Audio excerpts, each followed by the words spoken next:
అందరికీ నమస్కారం. పార్వతీదేవి పరమేశ్వరుడితో అడిగిన 3 ప్రశ్నలు. ఏ స్త్రీ సమయం కన్నా ముందే విధవ అవుతుంది?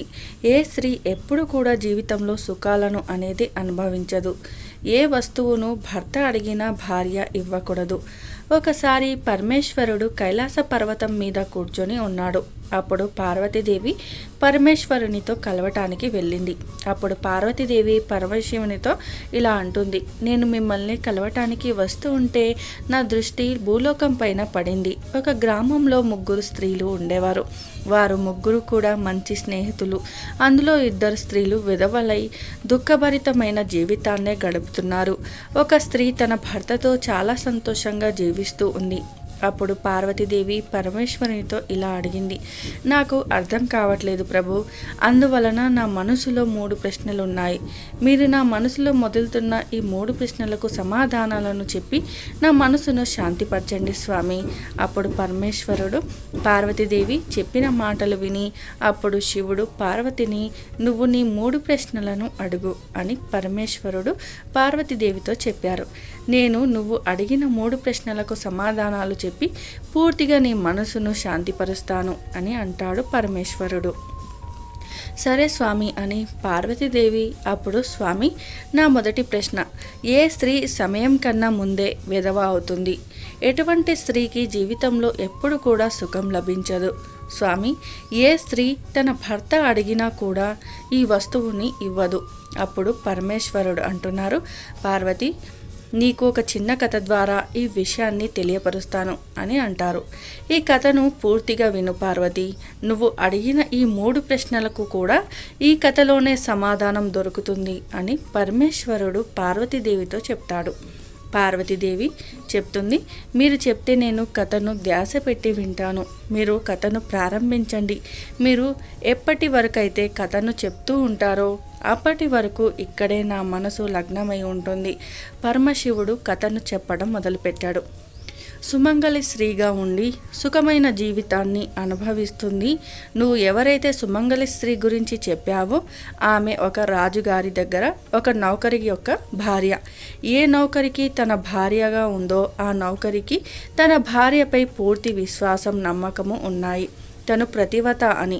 ఆ రాజుగారి నౌకరు ఎప్పుడు కూడా తన భార్యను పొగుడుతూనే ఉండేవాడు. తనతో పనిచేసే వాళ్ళ దగ్గర, అందరి దగ్గర తన భార్యను పొగుడుతూ ఉండేవాడు. ఈ విషయం మెల్లిమెల్లిగా రాజుగారి వరకు చేరింది. అప్పుడు రాజుగారు నౌకరిని పిలిచాడు. నువ్వు అందరితోనే చెప్తున్నావు నీ భార్య ప్రతివత అని.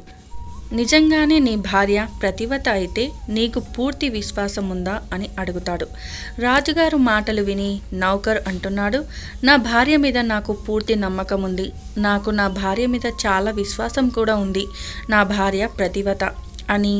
అదే సమయంలో రాజుగారి మంత్రి అంటున్నారు, నేను నీ భార్య ప్రతివత ధర్మాన్ని భంగపరిచినట్లయితే నీకు ఏ విధమైన శిక్ష వేయవచ్చో చెప్పమని అడుగుతాడు. నువ్వు నా భార్య యొక్క ప్రతివత ధర్మాన్ని భంగపరిచినట్లయితే నన్ను ఉరితీయమని చెప్తాడు ఆ నౌకరి. అలాగే రాజుగారిని అడుగుతాడు ఈ మంత్రి, నా భార్య యొక్క ప్రతివత ధర్మాన్ని భంగపరచకపోయినట్లయితే ఇతనికి ఏం శిక్ష పడుతుందో చెప్పమని అడుగుతాడు ఆ నౌకరి. అప్పుడు రాజుగారు మంత్రికి కూడా ఉరిశిక్ష పడుతుందని చెప్తాడు. మంత్రి అంటున్నాడు, నేను నీ భార్య దగ్గర నుంచి ఏ వస్తువు తీసుకురాను. అప్పుడు నువ్వు నీ భార్య ప్రతివత ధర్మాన్ని భంగం చేశావు అని నమ్ముతావు. నువ్వు మా ఇంటికి వెళ్ళి నాకు వివాహ సమయంలో ఒక కత్తి లభించింది.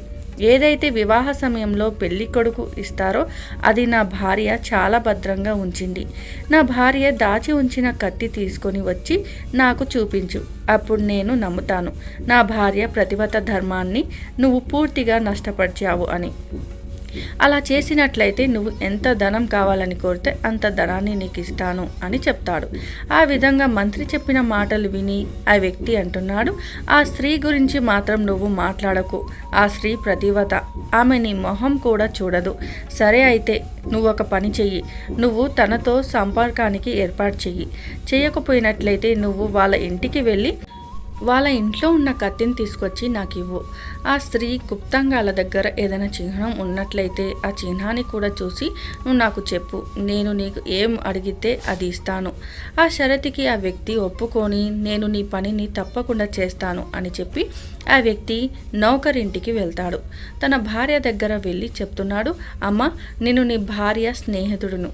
నేను చాలా సంవత్సరాల తర్వాత ఇక్కడికి వచ్చాను. అప్పుడు ఆ స్త్రీ అంటుంది, రండి, లోపలికి రండి. నేను మిమ్మల్ని ఇంతకు ముందు ఎప్పుడు కూడా చూడలేదు, అందువలన నేను మిమ్మల్ని గుర్తుపట్టలేకపోయాను. ఆ విధంగా వ్యక్తికి ఆ ప్రతివత స్త్రీ చాలా గౌరవ మర్యాదలను ఇచ్చింది. తనకేం తెలుసు, ఆ వ్యక్తి తనను మోసం చేయడానికి వచ్చాడని. పరమేశ్వరుడు చెప్తున్నాడు, పార్వతి ఆ వ్యక్తి దగ్గర 2 రోజుల పాటు ఉండిపోయాడు. ఒక సమయంలో ఆ స్త్రీ స్నానం చేస్తూ ఉండగా ఆ వ్యక్తి లేచి ఆ ప్రతివత స్త్రీ యొక్క తలుపులు తెరవబోయాడు. ఆ ప్రతివత స్త్రీ చాలా బ్రతిమాలింది, అయినా కూడా వ్యక్తి ఆమె మాటలను వినలేదు. చాలా రోజుల తర్వాత నాలో నీపై నాకు ప్రేమ పుట్టింది. ఆ విధంగా చెప్పి ఆ వ్యక్తి ఆమె మొహం పైన తన చేతులను ఉంచి తన కండ్లను మూసివేసి తన గుప్త అందాల వద్ద తన తొడల మీద ఉన్న పుట్టుమచ్చ ఒకటి ఉంది. ఆ వ్యక్తి ఆ పుట్టుమచ్చని చూశాడు. తను వచ్చిన పని అయిపోయింది. ఆ ప్రతివత స్త్రీ స్నానం చేసిన తర్వాత వంటగదిలోకి వంట చేయడానికి వెళ్ళింది. ఆ సమయంలోనే ఆ వ్యక్తి ఆ కత్తిని వాళ్ళ ఇంట్లో నుండి దొంగతనం చేశాడు. అక్కడి నుండి భయపడి వెళ్ళిపోయాడు. కత్తిని మంత్రికి ఇచ్చాడు. ఆ ప్రతివతకు ఉన్న పుట్టుమచ్చను గురించి కూడా చెప్పాడు. ఆ మంత్రి ఆ కత్తిని తీసుకొని నేరుగా రాజుగారి దర్బార్కి వెళ్ళాడు. రాజా, నేను నౌకరి ఇంట్లో 2 రోజులు ఉన్నాను. ఆమె చేతుల నుండే ఈ కత్తిని తీసుకొని వచ్చాను. ఆ మాటలు విని రాజుగారు దర్బారును ఏర్పాటు చేశారు. నౌకరిని పిలిపించారు. ఆ సమయంలోనే కత్తిని నౌకరికి చూపించి చెప్పారు. రాజుగారి ఆజ్ఞ ప్రకారం ఆ మంత్రి తెచ్చిన కత్తిని నౌకరికి చూపించారు. తన భార్యకు ఉన్న పుట్టుమచ్చని గురించి కూడా చెప్పాడు. అది వినగానే నౌకరు మంత్రి చెప్పేదంతా నిజమని నమ్మాడు.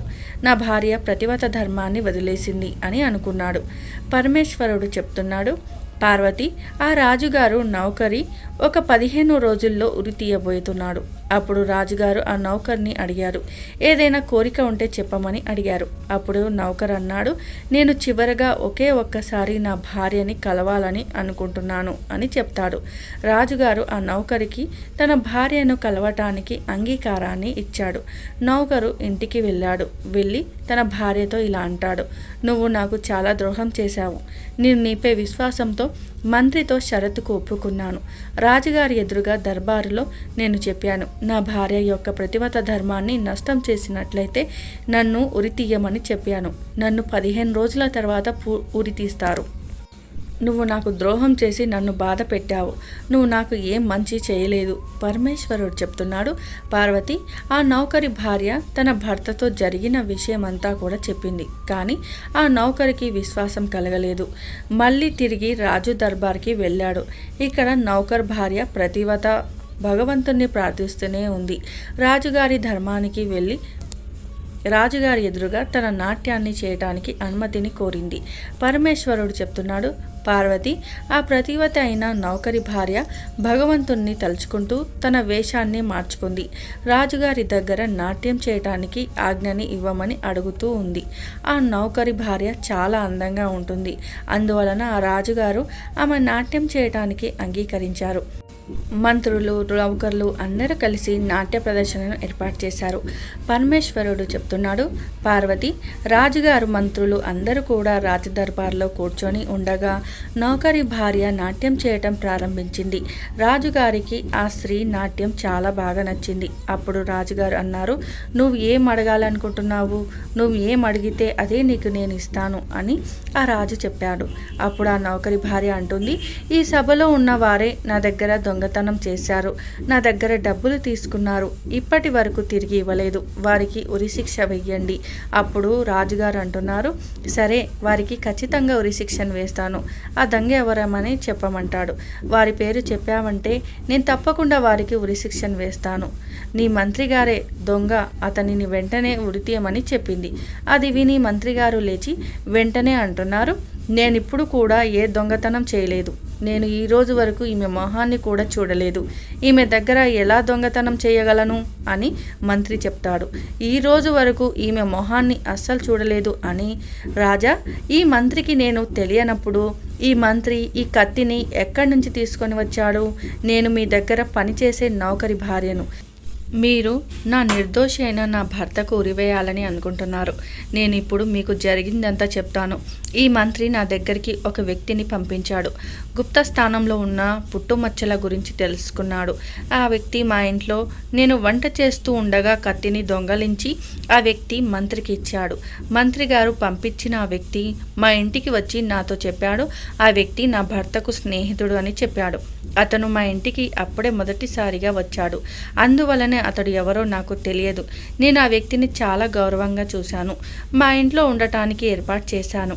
ఆ విధంగా ఆ ప్రతివత స్త్రీ చెప్పిన మాటలు విని ఆ వ్యక్తిని పిలిపించారు. ఆ వ్యక్తి జరిగిన విషయమంతా రాజుగారికి చెప్పాడు. అప్పుడు రాజుగారు మంత్రిని ఉరితీయాలని అనుకున్నాడు. పరమేశ్వరుడు చెప్తున్నాడు, పార్వతి ఈ విధంగా నౌకరి భార్య అయిన ప్రతివత స్త్రీ రాజుగారితో చెప్పింది. నేను నా భర్తను చాలా ప్రేమిస్తున్నాను. ఎప్పుడు కూడా నా భర్త పేరును కూడా నా నోటి నుంచి పిలవలేదు. పరమేశ్వరుడు చెప్తున్నాడు, పార్వతి కథ పూర్తయిపోయింది. నువ్వు అడిగిన ఈ 3 ప్రశ్నలకు సమాధానం చెప్తాను విను. నీ మొదటి ప్రశ్న, ఏ స్త్రీ సమయం కన్నా ముందే విధవ అవుతుంది? ఎవరైతే తన భర్తని పేరు పెట్టి పలుకుతుందో ఆమె సమయానికన్నా ముందే విధవ అవుతుంది. భర్త పేరుని పలకటం వలన భర్త ఆయుష్ అనేది తగ్గుతూ వస్తుంది. సమయం రాకముందే ఆమె విధవ అవుతుంది. దుఃఖభరితమైన జీవితాన్ని అనుభవిస్తుంది. ఇది అసలైన విషయం. నువ్వు ఏ 3 స్నేహితుల గురించి మాట్లాడుతున్నావో అందులో 2 విధవ స్త్రీలు, అందులో ఒకరు ఒక సుమంగళి స్త్రీ, అందులో ఒకరే ఈ నౌకరి భార్య. ఈ ప్రతివత స్త్రీ ఎప్పుడు కూడా తన భర్త పేరును తన నోటితో ఎప్పుడు పలకలేదు. అక్కడ 2 స్త్రీలు విధవరాలుగా జీవిస్తున్నారు. వారిద్దరూ ఎప్పుడు కూడా వారి భర్తలను పేరుతో పిలిచేవారు. అందువలనే వారి భర్తల ఆయుష్ తగ్గిపోతూ వచ్చింది. అందువలన ఆ స్త్రీలు సమయానికన్నా ముందే విధవలయ్యారు. ఈరోజు వారు దుఃఖఫలితమైన జీవితాన్ని జీవిస్తూ ఉన్నారు. అందువలన ఏ స్త్రీ కూడా తన భర్తను పేరు పెట్టి తన నోటి నుండి ఎప్పుడు కూడా పిలవకూడదు. నీ రెండో ప్రశ్న ఏమిటంటే, ఏ స్త్రీ ఎప్పుడు కూడా జీవితంలో సుఖంగా ఉండలేదు? ఏ స్త్రీ అయితే భర్త అనుమతి లేకుండా ఏవైనా తీర్థస్థానాలు కానీ ఏదైనా ఉత్సవాలకు కానీ వెళ్తుందో వారి జీవితంలో ఎప్పుడు కూడా సుఖం అనేది ఉండదు.